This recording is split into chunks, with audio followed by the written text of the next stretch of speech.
নোয়াখালীর সেনবাগ উপজেলায় এই প্রথমবারের মতো অনুষ্ঠিত হয়েছে ইসলামী শিক্ষা ও বই মেলা।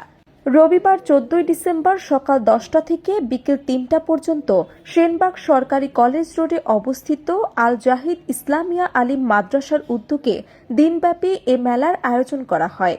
মেলার সভাপতিত্ব করেন মাওলানা জাহিদুল ইসলাম, প্রতিষ্ঠাতা ও চেয়ারম্যান আল জাহিদ ইসলামিয়া মাদ্রাসা। উদ্বোধক ও প্রধান মেহমান হিসেবে উপস্থিত ছিলেন মাওলানা জসিমউদ্দিন, প্রতিষ্ঠাতা ও কেন্দ্রীয় সভাপতি বাংলাদেশ প্রাইভেট মাদ্রাসা ওয়েলফেয়ার অ্যাসোসিয়েশন।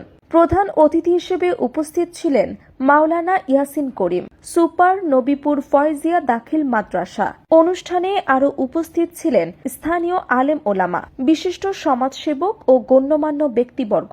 অনুষ্ঠান সঞ্চালনা করেন বুরহান সাদি এবং সার্বিক ব্যবস্থাপনায় ছিলেন আল জাহিদ ইসলামিয়া মাদ্রাসার প্রিন্সিপাল জান্নাতুল ফেরদৌস সহ শিক্ষক শিক্ষিকাবৃন্দ।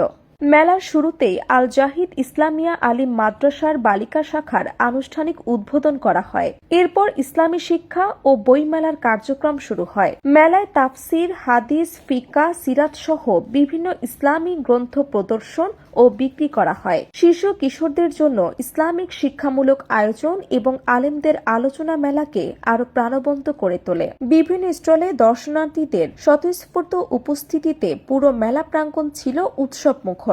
আয়োজকরা জানান, ইসলামী শিক্ষা ও নৈতিক মূল্যবোধ ছড়িয়ে দিতে ভবিষ্যতে আরো বড় পরিসরে নিয়মিত এ মেলার আয়োজন করা হবে। মোহাম্মদ ইলিয়াসের তথ্যে কাউসার মাসুদের ভিডিও চিত্রে সেনবাগ টিভি।